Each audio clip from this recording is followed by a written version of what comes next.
کبھی کبھی لوگ پوچھتے ہیں کہ یہ شب قدر کے اعمال میں جو آپ کل کریں گے شب دعا کے نام سے اور شب تشکر کے نام سے، اور آپ کو خدا ہمت طاقت دے اور کل یہاں پر بیٹھ کر دعا مانگنے کا موقع ہم سب کو عطا کرے کہ بہرحال یہ دعاؤں کی راتیں ہیں، پیغمبر کے اعتکاف کی راتیں ہیں، معصوم کی عبادت کی راتیں ہیں۔ اب چاہے اسے شب قدر کا نام دیا جائے یا نہ دیا جائے، یا راتیں بڑی کارآمد ہیں، اس میں شک نہیں۔ تو بہرحال اس کے اعتبار سے آپ کا آنا اور بیٹھنا، ایک سوال ذہن میں آتا ہے کہ مولانا یہ کیا ہے کہ 70 مرتبہ استغفر اللہ واتوب الیہ اور 100 مرتبہ استغفر اللہ ربی واتوب الیہ، یہ 70 کیوں 100 کرنے اس کو پورا، وہ 100 کیوں اس کو بھی اس کی اکول کر دیں 70، یہ الگ الگ کیوں؟ تو شاید ہم اور آپ راؤنڈ فگر کے عادی ہیں، اگر 70 ہے یہ تو وہ بھی 70 ہو جائے، دونوں بیلنس ہو جائیں، یا اگر وہ 100 تو یہ 100 ہو جائے۔ ایک سوال نمبر 2، استغفر اللہ واتوب الیہ، یہاں سے اللہ کہیں گے، استغفر اللہ ربی واتوب الیہ، وہاں اللہ کیوں آ گئے؟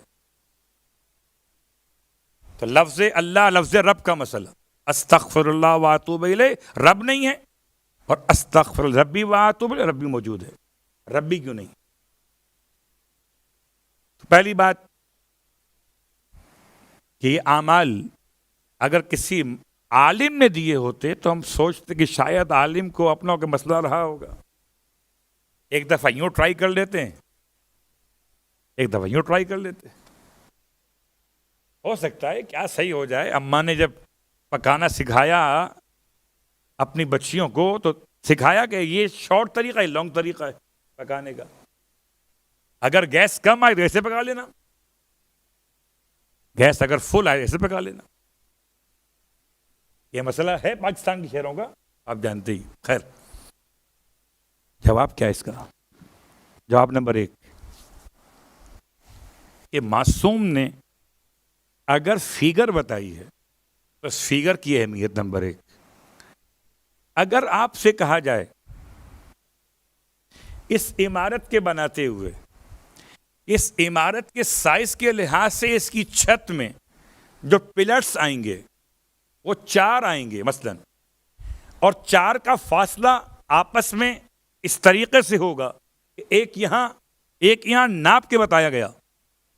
اب میں کہوں جناب یہ پلر یہاں عجیب 4 کے ساتھ لگ رہا ہے، مجھے عجیب، میں یہاں بناؤں اس کو، آپ کہیں گے بیلنس آؤٹ ہو گیا۔ مثال دوسری لے لیجئے، وہ میں دینا نہیں چاہ رہا تھا۔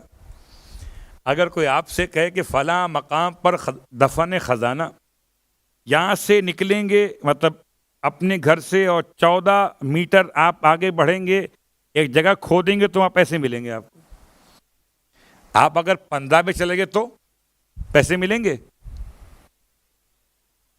اور اگر پیچھے رہ گئے 13 پہ ملیں گے، نہ 13 پہ ملیں گے نہ 15 پہ ملیں گے۔ اگر 14 کہا تو 14 پر ہی ملتے ہیں اور ملیں گے۔ ہم تو مثال بھی 14 کی دیا کرتے ہیں نا، کیا کر، ٹھیک ہے۔ اگر 70 کہا ہے تو 75 مت ڈھونڈیے گا، ہم تو عادی ہیں کہ کربلا کے شہید کتنے کا 72، 2 بڑھا دو اس کے اندر۔ کربلا کے شہید ہونا اور بات ہے، یہ تسبیح استغفار ہونا اور بات ہے۔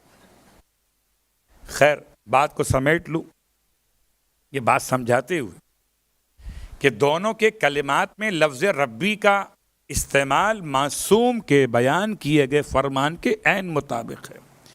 بس ایک مثال لیجئے آپ کی خدمت میں اور بات سمیٹ دوں۔ امام جعفر صادق علیہ السلام ارشاد فرماتے ہیں،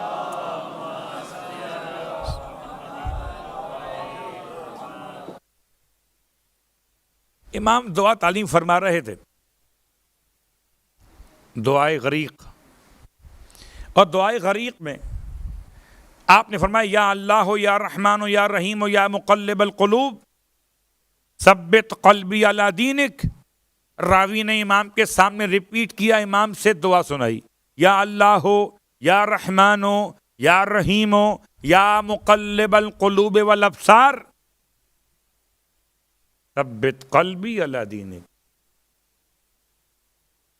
اس میں برائی تھی کوئی؟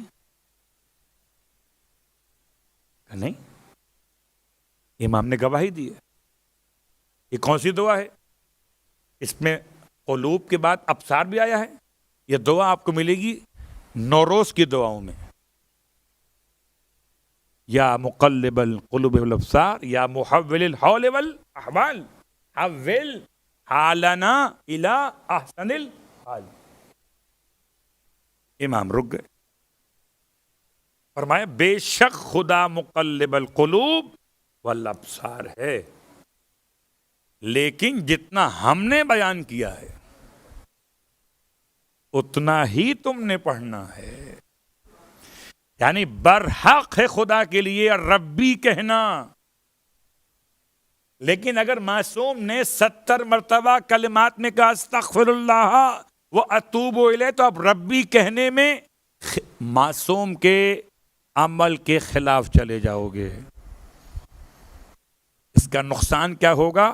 اس کا نقصان وہی ہوگا جو ڈاکٹر سے پوچھے بغیر وٹامن اپنی طرف سے ملا کے کھا لو گے. ڈاکٹر نے کہا تھا کہ اس وٹامن کے ساتھ, اس اینٹی بائیوٹک کے ساتھ یہ سوٹ کرتا ہے, آپ نے سوٹ کو رکھا ایک طرف اور اپنا سیلف میڈیکیٹ ہو گیا, ملا لی دوا کو. کیا ہوگا؟ نقصان ہو جائے گا. معصوم نہیں چاہتے کسی کا نقصان ہو جائے. خدا کا برحق نام ہے ربی, مگر جہاں مولا ربی کہیں اور ربی کہو, یا ربی نہ کہیں اور ربی. صلوات پڑھ لیں محمد والے.